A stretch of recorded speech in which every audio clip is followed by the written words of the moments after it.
नमस्कार। अच्छा, क्या आप जानते हैं कि आपके किचन में ही कुछ ऐसी चीजें हैं जो आपके ब्लड प्रेशर को कंट्रोल करने में मदद कर सकती हैं? आज हम बात करेंगे तीन बहुत ही साधारण लेकिन बेहद शक्तिशाली बीन्स के बारे में जो आपकी सेहत के लिए एक गेम चेंजर साबित हो सकती हैं। तो आज हम क्या क्या देखने वाले हैं? सबसे पहले समझेंगे कि ब्लड प्रेशर बढ़ता ही क्यों है। फिर हम एक एक करके तीन कमाल की बीन्स देखेंगे: राजमा, काली बीन्स और सोयाबीन। इसके बाद इन्हें पकाने का सही तरीका क्या है और बहुत जरूरी, कौन सी गलतियों से बचना है। चलिए शुरू करते हैं। चलिए सबसे पहले ये समझते हैं कि ब्लड प्रेशर बढ़ता क्यों है। देखिए, हाई ब्लड प्रेशर का मतलब सिर्फ एक नंबर का बढ़ना नहीं है। नहीं, हमारे शरीर के अंदर ना एक छिपा हुआ मैकेनिज्म काम कर रहा होता है। तो आइए देखते हैं कि जब ब्लड प्रेशर बढ़ता है तो हमारी नसों यानी ब्लड वेसल्स के साथ असल में होता क्या है। एक मिनट के लिए सोचिए, क्या हो अगर ठीक अभी इसी वक्त आपके शरीर के अंदर कोई चीज आपकी नसों को लगातार कस रही हो, उन्हें सिकोड़ रही हो। ये कोई काल्पनिक सवाल नहीं है। लाखों लोगों के लिए ये एक रोज की कहानी है, एक ऐसी बायोलॉजिकल प्रोसेस जो चुपचाप उनके दिल पर दबाव डालती रहती है। मेडिकल भाषा में इसी को हाइपरटेंशन कहते हैं। इसका मतलब बहुत सीधा है, आपकी धमनियों की दीवारों पर खून का दबाव लगातार बहुत ज्यादा है। और यही तो असली खतरा है। ये एक साइलेंट थ्रेट है जो समय के साथ दिल और शरीर के दूसरे जरूरी अंगों को नुकसान पहुंचा सकता है। अच्छा, तो ये होता कैसे है? देखिए, प्रोसेस बड़ा सिंपल है। हमारा शरीर एक, कह सकते हैं, इनएक्टिव चीज बनाता है। फिर एक एंजाइम आता है जिसका नाम है एसी, और वो उसे एक्टिवेट कर देता है। और बस ये एक्टिव चीज हमारी नसों को सिकोड़ देती है और प्रेशर बूम ऊपर चला जाता है। और मजे की बात क्या है जानते हैं?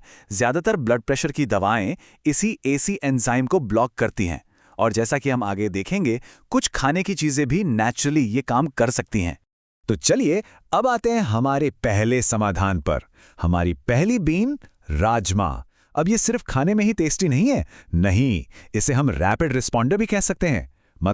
मतलब ये कि ये बहुत तेजी से अपना असर दिखाना शुरू कर सकता है। सिर्फ 2 घंटे, ये वाकई कमाल की बात है। रिसर्च बताती है कि राजमा खाने के बस 2 घंटे के अंदर हमारी नसों पर इसका पॉजिटिव असर दिखना शुरू हो सकता है। मतलब ये कि शरीर को फायदा पहुंचाने के लिए ये इंतजार नहीं कराता, ये बहुत जल्दी काम करता है। तो ये जो स्टडी है, इसका आसान भाषा में मतलब क्या हुआ? इसका सीधा सा मतलब है कि राजमा और काली बीन्स हमारी नसों को ज्यादा फ्लेक्सिबल और रिलैक्स्ड बनाने में मदद करते हैं। और लॉजिक बहुत सिंपल है, जब नसें रिलैक्स होंगी तो ब्लड प्रेशर अपने आप नीचे आएगा। चलिए अब आगे बढ़ते हैं हमारी दूसरी बीन पर, काली बीन्स। इसमें भी राजमा जैसी ही पावर है, पर यह हमारे दिल और नसों की सुरक्षा के लिए कुछ एक्स्ट्रा फायदे भी लेकर आती है। याद है वो एस एंजाइम जिसकी हमने बात की थी, जो नसों को सिकोड़ता है? काली बीन्स में भी ऐसे नेचुरल कंपाउंड्स होते हैं जो सीधे उसी एंजाइम को टारगेट करते हैं और उसे अपना काम करने से रोक देते हैं। ये कुदरत का अपना तरीका है ब्लड प्रेशर को काबू में रखने का। तो इसका फायदा सिर्फ ब्लड प्रेशर की रीडिंग कम करना ही नहीं है, ये खराब कोलेस्ट्रॉल यानी एलडीएल को भी कम करता है और हमारी नसों को हेल्दी रखता है। मतलब ये एक ऑलराउंड प्रोटेक्टर है आपकी पूरी वैस्कुलर सिस्टम के लिए। और अब हमारी तीसरी बीन, सोयाबीन, या जिसे आप एडमामे के नाम से भी जानते होंगे। इसका काम करने का तरीका बिल्कुल अलग है, लेकिन ये उतनी ही पावरफुल है। ये किसी चीज को ब्लॉक नहीं करती, नहीं, बल्कि ये शरीर में एक बहुत जरूरी चीज को बढ़ाती है। जरा इस नंबर पे गौर कीजिए, -5.5 mmHg। एक बहुत बड़ी स्टडी में पाया गया कि जो लोग सोया खाते हैं उनका ब्लड प्रेशर औसतन इतना कम हो सकता है। सोचिए, ये लगभग एक दवा के असर जितना है, और वो भी सिर्फ खाने में एक छोटा सा बदलाव करके। ये बहुत बड़ी बात है। तो यहां पर फर्क समझिए। पहली 2 बीन्स क्या कर रही थी? वो एक चीज को जो नसों को सिकोड़ती है उसे रोक रही थीं। लेकिन सोयाबीन ये शरीर को एक्टिवली मदद करता है एक ऐसी चीज बनाने में जो नसों को रिलैक्स करती है, उन्हें चौड़ा करती है। तो ये एक प्रोएक्टिव अप्रोच है। ठीक है, तो अब हम जानते हैं कि कौन सी बीन्स खानी हैं, लेकिन कहानी यहाँ खत्म नहीं होती। ये तो सिर्फ आधी लड़ाई है। असली फायदा तब मिलेगा जब हम इन्हें सही तरीके से पकाएंगे। जी हाँ, इन्हें तैयार करने का तरीका बहुत बहुत ज्यादा मायने रखता है। तो आपके पास 2 ऑप्शन हैं, या तो सूखी बीन्स या फिर डिब्बे वाली। देखिए, डिब्बे वाली बीन्स बहुत आसान है, इस्तेमाल करने में, पर उनमें अक्सर बहुत ज़्यादा सोडियम यानी नमक होता है और वो तो ब्लड प्रेशर के लिए अच्छा नहीं है। वहीं दूसरी तरफ सूखी बीन्स में थोड़ी मेहनत ज़्यादा है, लेकिन कंट्रोल पूरा आपके हाथ में होता है। तो इन बीन्स का पूरा फायदा उठाने के लिए कुछ प्रो टिप्स हैं।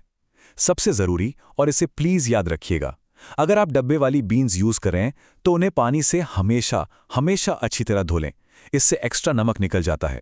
और दूसरी बात, बीन्स को गलाने के लिए कभी बेकिंग सोडा मत डालिए, वो कुछ ज़रूरी विटामिन्स को ख़त्म कर देता है। चलिए, अब हम इस पूरी बातचीत के शायद सबसे ज़रूरी हिस्से पर आते हैं, और ये एक बहुत ज़रूरी हेल्थ वार्निंग है।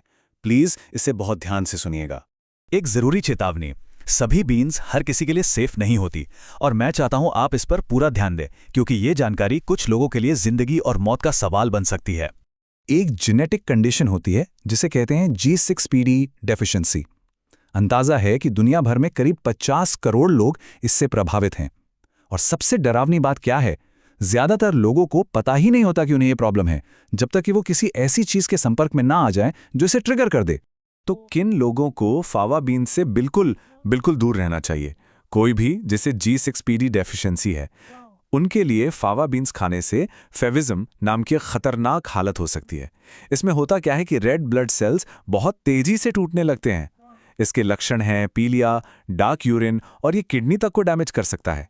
और सबसे ज़रूरी बात, पकाने से भी ये खतरा ख़त्म नहीं होता, तो प्लीज़ इस बात का ध्यान रखें। तो उस एक ज़रूरी चेतावनी को ध्यान में रखते हुए आज का हमारा टेकअवे क्या है? रोज़ाना बस 1 कप अच्छी तरह से पकी हुई राजमा, काली बीन्स या सोया बीन्स आपकी हार्ट हेल्थ की दिशा में एक बहुत पावरफुल कदम हो सकता है। तो अब जानकारी आपके पास है। अब सवाल ये है कि इन तीनों में से कौन सी बीन आप अपनी प्लेट में सबसे पहले शामिल करेंगे? सोचिए और आज ही सेहत की तरफ एक छोटा सा कदम उठाइए।